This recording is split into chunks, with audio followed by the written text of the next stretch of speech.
India continues to hope, Scotland continues to push, New Zealand continue to be under a bit of pressure despite putting a decent amount of runs on the board. What a counter-attack it's been from Scotland, particularly Matt Cross, 20 runs in a single over from New Zealand's fastest bowler, and that just tells the story of the kind of attitude they've shown to approaching this 173 run chase. 76 for 2 in 10 overs. They've lost Kutsa and Munsey, both of whom looked good while they were there, but they've got a reliable pair of Matt Cross and Richie Berrington in the middle. Just how much of an impact it'll have, we're here to discuss it on Cricbuzz Comm Box. DK, you have to be impressed by the way Scotland have come out. They surrendered meekly against Afghanistan, but they've done some work since then. For a start, obviously, Afghanistan, New Zealand, very, very different kettle of fish. But most importantly, very impressed with the attitude they've shown towards the chase. Matthew Cross was cross in many ways after he played the first over of Milne for a maiden. Came out all guns blazing and he's looked good after that.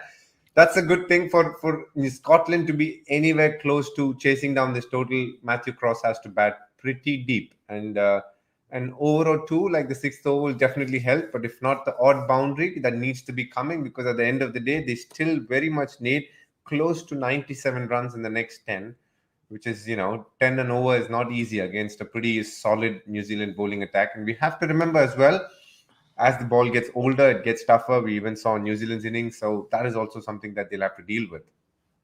But I'm struggling to find the last time I remember a bowler bowling a maiden and in the same spell, 2 overs later, being smashed for 20 runs, especially against an associate nation.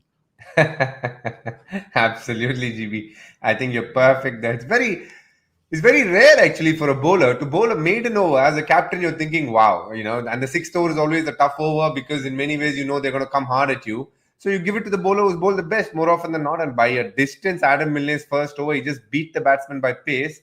But that's the beauty of this game, this sport, so to say. It's so unpredictable. I mean, it's just a small shift in attitude a little bit in terms of, okay, let me take him on. And then you get one boundary and then you start to second guess what the bowler is going to do, start reacting better. A little bit of luck, a toppage as well, does help sometimes. So, overall, a great over. Well, the 11th over is being bowled by Tim Southee. Obviously, now Kane Williamson has returned to his big guns. The good thing for Williamson is that the two spinners have done well. Yes, they went after Ish Sodhi, but he came back in the same over and picked up the wicket. But the key, I think, for them is going to be the 8 overs of Sodhi and Santner to pick up wickets, but also keep them quiet from this smashing endeavor that they're after.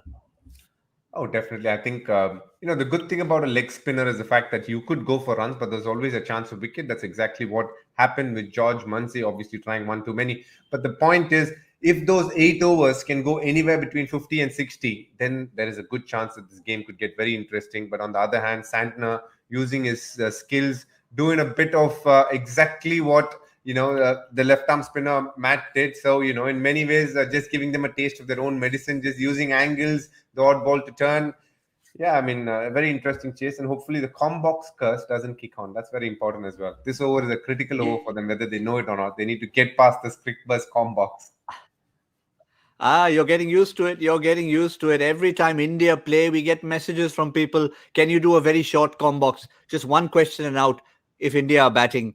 But yeah, it's one of those, it's that critical phase of the innings when they've been going hard at them, but you expect that they will lose wickets in this endeavor. But the typical thing about associate nations is that they tend to bat deep. So even when you think they're about 4 or 5 down, somebody coming in at 7 or 8 could just as easily be a number 4 batsman. Yeah, I mean, look, we have to take into account what people have done over a period of. Michael Leeskin last game got 41 of 23. If you remember, Chris Creeves against Bangladesh when they were 43 for 6, got a very, very crucial knock of 35-40 runs. So we have performers there. Can they stand up today? That is the big question. And that is what we need to wait and watch. Well, you said it, DK. You said it. You put the mockers on the Comm Box curse. Southee was bowling a very tight over, dot, dot, dot, dot, and then wicket. That is a big blow and a big comeback from New Zealand. They've turned to the veteran almost in Tim Southee, and he's produced 4 dot balls, and then Matt Cross, who was going so hard, has been dismissed. So I think that this is going to be a bit of a dent in that run chase. In many ways, obviously, the best batsman has gotten out so far. Best batsman of the day, at least. And so that makes it that much harder for Scotland. The key here is, can somebody find that, in many ways, deep down, can they dig deep down and find a way to cross the line here? It's going to be hard work. I mean, let's be honest. We all spoke about 140 to 150. I still stick to that. I think if they get there, they should be very proud of themselves. But we as Indians, somewhere deep down, are hoping, just like the keeper Matthew Cross, who just got out now, said while keeping, keep going, mate. The whole of India is supporting you, and it's going viral on the social media. So I think in many ways, obviously, a lot of Indians are supporting Scotland. But we all know deep down that New Zealand is a pretty solid team.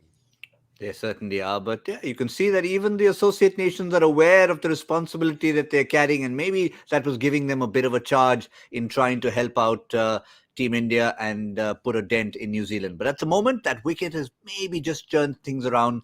And a pun that we could have used, as long as Matt is there, Scotland would cross the line. We can't use that anymore. They've got to turn to somebody else. So thank you, DK. We'll see all of you at the end. That's all we have from Cricbuzz Comm Box.